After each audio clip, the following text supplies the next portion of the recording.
Oi pessoal, tudo bem com vocês? Eu sou a Julie e no vídeo de hoje eu vim trazer aquele estilo de vídeo de se tu gostou desse livro, provavelmente tu vai gostar desse também.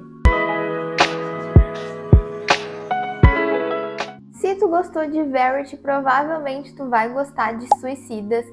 E os dois são livros assim que te deixam muito desconfortáveis, no melhor sentido, ou não. Verity é aquele suspense psicológico sombrio onde tu nunca sabe o que é verdade. Já Suicidas é igualmente perturbador.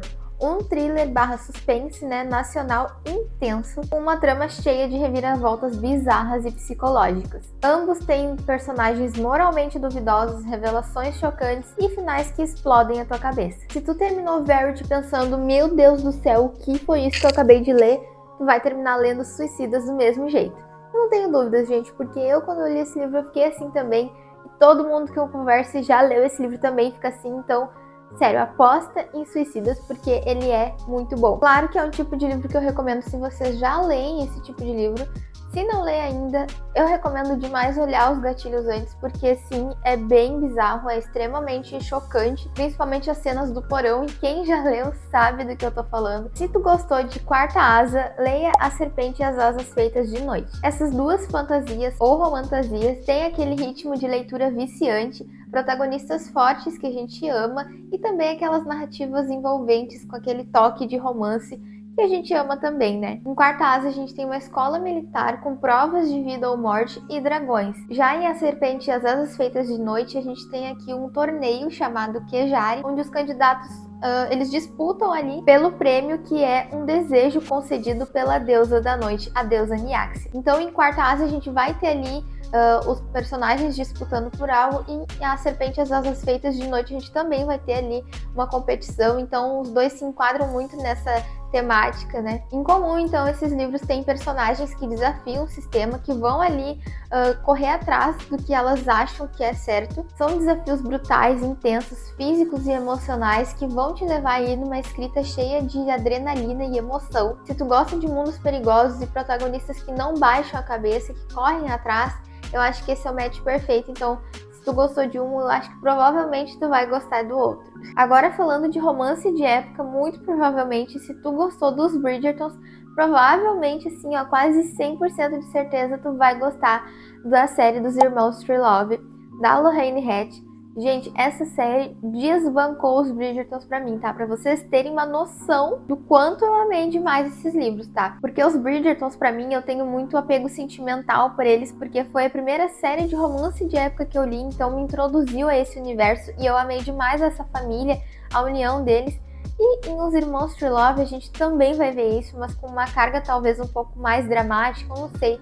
Mas eu sei que essa série me pegou muito mais que os Bridgertons, e hoje a Lorraine Hatch é a minha autora favorita de romance de época. Em ambas as séries, então, a gente tem aquela escrita clichê de romance de época fofinho que aquece o coração, mas o que une essas histórias são os laços familiares que a gente vê. Então, em Os Bridgertons, a gente vê esses irmãos aí que fazem de tudo uns pelos outros. Assim como nos Bridgertons, os irmãos Trelawney, eles se defendem, eles são irmãos que se defendem com unhas e dentes, que fazem de tudo um pelo outro, e que eles se amam demais como se fossem da mesma família de sangue, apesar de não serem todos irmãos de sangue. E os irmãos Trelawney, a gente vê irmãos que uns são filhos da mãe dessa família, outros não são, porque naquela época acontecia muito de as pessoas ricas, né, os barões, enfim, os duques, terem filhos fora do casamento e acabar consumindo com esses filhos, entregando para essas mulheres se desfazer da criança, né, enfim, dar um fim nelas. Nessa série, a Etty Trelawney, acho que é assim como fala o nome dela, não lembro, mas eu acho que é o nome da matriarca aí, ela não tem coragem de dar um fim nessas crianças, e ela recebe um certo valor aí quando ela recebe essas crianças, ela acaba ficando para ela, então ela acaba criando essas crianças como todos os filhos dela, e ela ama todos igual. Então é muito lindo de ver ela dando uma chance para essas crianças viverem, né? E aí crescer, enfim, casar, e a gente vai ver então todos esses irmãos aí criando a própria família deles e enfrentando os problemas que eles têm, alguns por serem, né, bastardos, outros querendo mostrar que mesmo sendo bastardo e não sendo uma pessoa de elite, eles conseguem sim dar a volta por cima e ter seu próprio negócio. Tem um deles que tem um hotel, se eu não me engano, ou um lugar ali de jogos, eu não lembro muito bem como é que se chama, e ele mostra que sim, ele venceu na vida sendo um bastardo, e ele é super famoso e cheio de dinheiro, então eles enfrentam ali as suas dores, e eu acho muito lindo, muito maravilhoso. Eu acho que é isso que me pegou muito mais do que em Os Bridgertons, porque em Os Bridgertons a gente sabe que é uma família que vive bem de vida, os problemas deles são os problemas mais emocionais ali da vida deles, e enquanto que nos Irmãos Trelawney a gente tem ali uma luta social, uma luta de não só para achar a pessoa que ama, ou conflitos emocionais, mas sim conflitos sociais, e isso me prendeu muito na história, então eu confio assim, ó, 100% que se tu gostar de Bridgerton, tu vai gostar desse outro, porque não tem, gente, acaba que nos prende essa leitura, e são livros assim que fazem a gente querer torcer muito pelos personagens principais,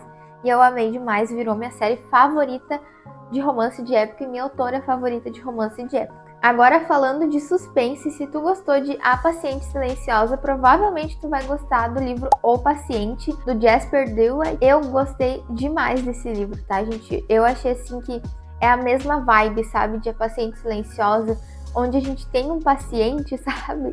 Mas muito mais do que isso, é um suspense eletrizante. Ambos mergulham fundo na mente dos pacientes enigmáticos e perturbadores. A Paciente Silenciosa é aquele suspense silencioso e calculado, onde o mistério gira em torno da paciente que parou de falar e simplesmente parou de falar depois que encontraram o marido dela lá morto nos pés dela. Já O Paciente te coloca no lugar de um psiquiatra, onde ele está tentando desvendar o caso mais assustador da carreira dele, um paciente trancado há décadas num hospital psiquiátrico. Os dois livros exploram o limite entre a sanidade e a loucura, com aquele clima de mistério claustrofóbico que faz tu devorar página após página até terminar o livro. Então assim, eu recomendo demais, tá? Pra se tu leu um e gostou, eu acho que tu vai gostar do outro. Aliás, eu acho que o livro O Paciente deveria ser muito mais falado. Eu não vejo muitas pessoas falando desse livro. Eu nunca vi, na verdade, eu acho alguém falando. Eu achei ele, por acaso, um dia no Kindle Limited, quando eu tava pesquisando um livro pra ler por lá.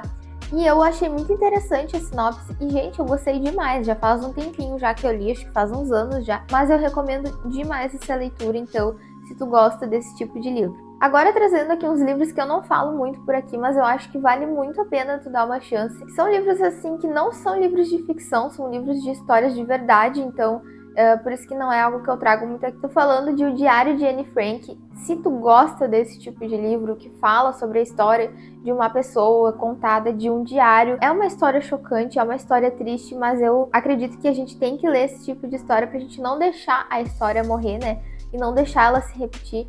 Então eu gosto muito de vários livros e filmes e séries que se passam na Segunda Guerra Mundial, mas esse não é o foco. O foco é livros que contam uma história que se passam sim em uma guerra. E eu acho que se tu gostou de O Diário de Anne Frank, tu vai gostar de O Diário de Miriam. Esse foi um dos livros assim que eu li que mais me deixou chocada. Foi assim pesadíssimo, sabe? E eu nunca choro com livro, mas esse foi o único livro na vida que eu chorei lendo, porque é sim pesado. Tem uma atmosfera muito, muito pesada, isso lendo o livro, então tu imagina, né, o que essa menina não passou. Assim como então o Diário de Anne Frank, o Diário de Miriam também vai ter o ponto de vista ali de uma menina que tá passando por uma guerra, ambas em guerras diferentes, mas estão passando por uma guerra. Em O Diário de Miriam, ela conta tudo pelo ponto de vista dela e eu acho muito chocante, mas é necessário, sabe? Eu acho que é um livro muito bom pra te ler e entender o que acontece, o que aconteceu no mundo. É uma leitura que vai fugir um pouco, sim, do que principalmente eu estava acostumada a ler, foi algo que saiu da minha zona de conforto, mas eu gostei muito de ter lido, porque querendo ou não a gente está lendo sobre a história de alguém. E eu recomendo demais, sério. Então se tu gosta de livros assim, eu recomendo muito. Não tenho o que dizer, gente, é triste mesmo, mas eu recomendo sim. Então foi isso, pessoal, esse foi o vídeo de hoje. Eu espero muito que vocês tenham gostado dessas indicações. Me conta aqui nos comentários quais livros tu acha que, se a pessoa gostou de um, vai gostar de outro, ou se tu tem interesse de ler alguns desses livros que eu deixei aqui de indicações para vocês. E é isso, não esquece de deixar o like, se inscrever, comentar, todas essas coisas para o YouTube entender que vocês gostaram do meu conteúdo. Um beijo e tchau!